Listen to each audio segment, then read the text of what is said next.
Hello viewers, welcome to my channel Rasighar. আজ আমি আপনাদের সঙ্গে শেয়ার করব বেগুনের কালিয়া।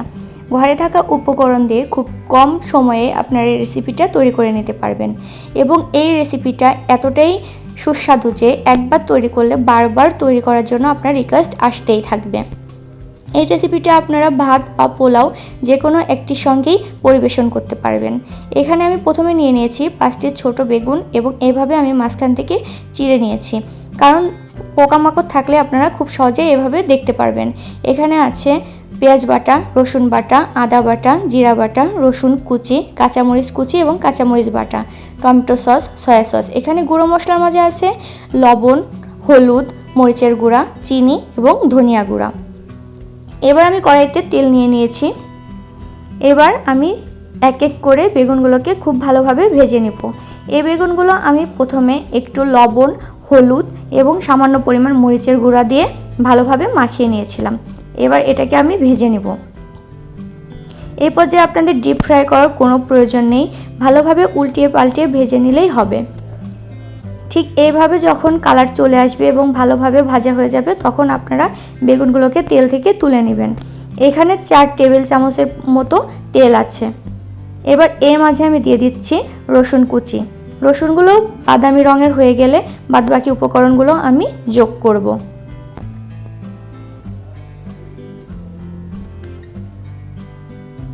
আমার চ্যানেলের ভিডিও যদি আপনাদের ভালো লেগে থাকে তাহলে আমার চ্যানেলকে অবশ্যই সাবস্ক্রাইব করবেন এবং পাশে থাকা বেল আইকনটি প্রেস করবেন। বাদামি হয়ে গিয়েছে, এবার দিয়ে দিচ্ছি সয়া সস। এখানে আমি 2 টেবিল চামচ পরিমাণ সয়া সস ব্যবহার করেছি।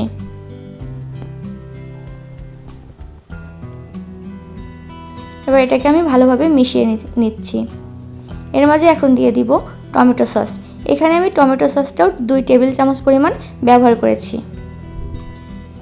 এবার আমি এটাকেও খুব ভালোভাবে মিশিয়ে নেব।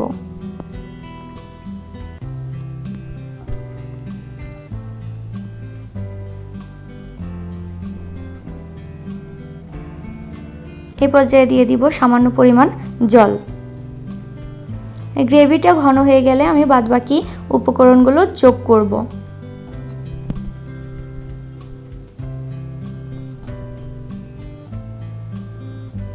অতিথি আপ্যায়নে এই রেসিপিটার কোনো জুড়েই নেই। অবশ্যই আপনারা অতিথি আপ্যায়নে এই রেসিপিটা করতে পারেন।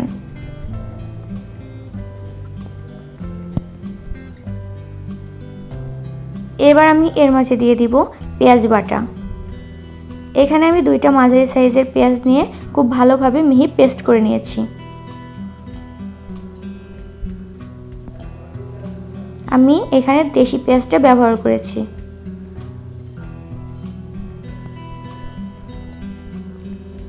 পেঁয়াজ বাদামি হয়ে গেলে এবার দিয়ে দিচ্ছি আদা বাটা। এখানে আমি 1 ইঞ্চি পরিমাণ আদাটাকে পেস্ট করে নিয়েছি।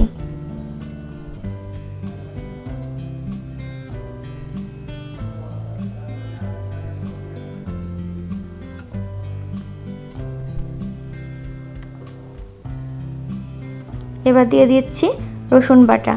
এখানে আমি একটি মাঝারি সাইজের রসুন খুব ভালোভাবে মিহি পেস্ট করে নিয়েছি।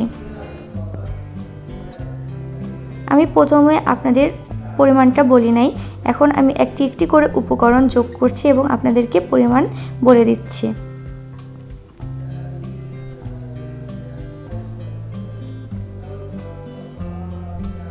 এবার দিয়ে দিচ্ছি জিরা বাটা।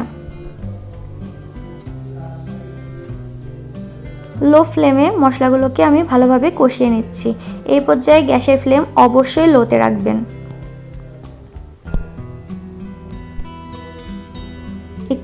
একটু সময় নিয়ে মশলাটা কষিয়ে নেবেন। মশলাটা যত সুন্দর করে আপনারা খুব ভালোভাবে কষিয়ে নেবেন, রান্নার টেস্টটা ঠিক ততই সুন্দর হবে।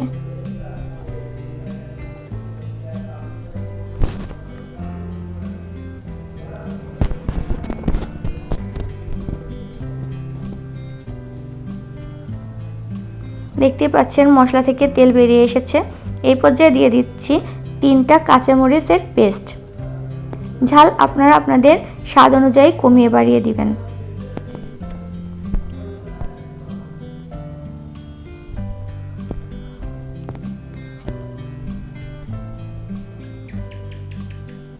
এবার এই পর্যায়ে আমি দিয়ে দিব গুঁড়া মশলা। এখানে আমি ধনিয়া গুঁড়া 1 চা চামচ পরিমাণ ব্যবহার করেছি, মরিচের গুঁড়া 1 চা চামচ পরিমাণ, হলুদ প্রয়োজন মতো, চিনি 1.5 চা চামচ পরিমাণ এবং লবণ স্বাদ অনুযায়ী।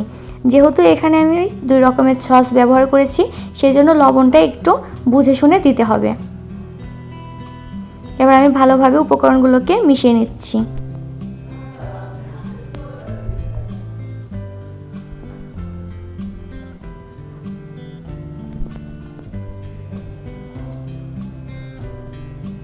খুব ভালোভাবে আমি উপকরণগুলোকে মিশিয়ে নিয়েছি। দেখতে পাচ্ছেন মশলা থেকে তেলটা ছেড়ে দিয়েছে। এই পর্যায়ে দিয়ে দিবেন সামান্য পরিমাণ জল।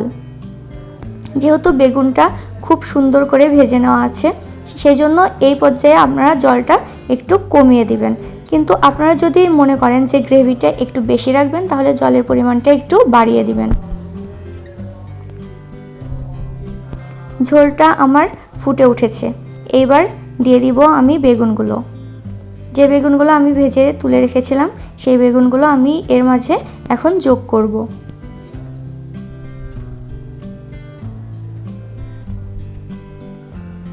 খুবই কম সময়ে আপনারা এই রেসিপিটা তৈরি করে নিতে পারবেন এবং খুবই সুস্বাদু একটি রেসিপি। আমার এই রেসিপিটি যদি আপনাদের ভালো লেগে থাকে, তাহলে অবশ্যই আপনার কাছের লোকজন, বন্ধুবান্ধব এদের সঙ্গে শেয়ার করবেন।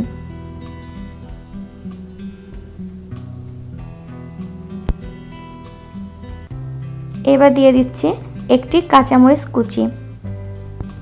এই কাঁচামরিচ কুচি যোগ করার ফলে একটা খুব সুন্দর ঘ্রাণ অ্যাড হবে আপনার রান্নায়।